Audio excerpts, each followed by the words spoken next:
एक साधु एक घोड़े वाले को अपने घोड़े को जबरदस्ती गुड़ का गुलेला देते हुए देख रहा था। जब इस दृश्य को साधु ने देखा तो उनके मन में भाव आया कि भगवान जब मुझे जबरदस्ती ऐसे ही खिलाएंगे तभी मैं भोजन करूंगा, अन्यथा मैं भूखा ही मर जाऊंगा। अब तो साधु घनघोर जंगल में चले गए और वहां जाकर के भगवान का भजन करने लगे। भजन करते करते एक दिन बीता, 2 दिन बीते और 3 दिन व्यतीत हो गए।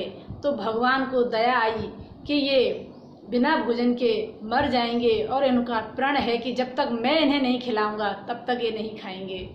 तो भगवान दिव्य प्रसाद की थाली सजा करके और महात्मा जी के सामने जब प्रकट होते हैं तो जैसे ही महात्मा जी को खिलाने के लिए ग्रास उठाया तो महात्मा जी ने मुंह खोल लिया।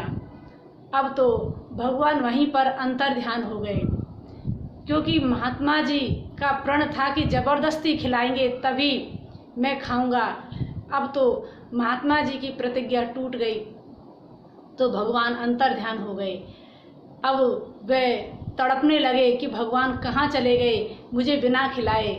तो आकाशवाणी होती है कि तुम अभी अपने प्रण के कच्चे हो, तुमने प्रतिज्ञा की थी कि जब तक भगवान मुझे जबरदस्ती नहीं खिलाएंगे तब तक मैं नहीं खाऊंगा, लेकिन मैं तुम्हारे पास जैसे ही आता हूँ और तुम्हें भोजन का ग्रास देता हूँ तो तुम अपना मुख खोल लेते हो, तो इसलिए अपने नियम पे तुम नहीं रहे, इसलिए मैं अंतर ध्यान हो गया।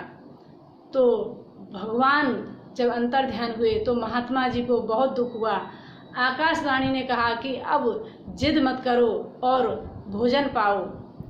कहते हैं कि नियम में दृढ़ता होनी चाहिए।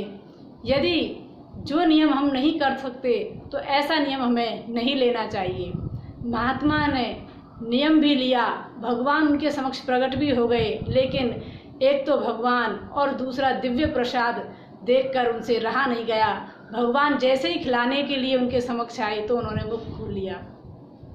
इसलिए कहते हैं महात्मा जन कि अपने नियम पर दृढ़ बने रहिए तो भगवान तो बहुत कुछ करने को तैयार हो जाते हैं। जय श्री कृष्ण।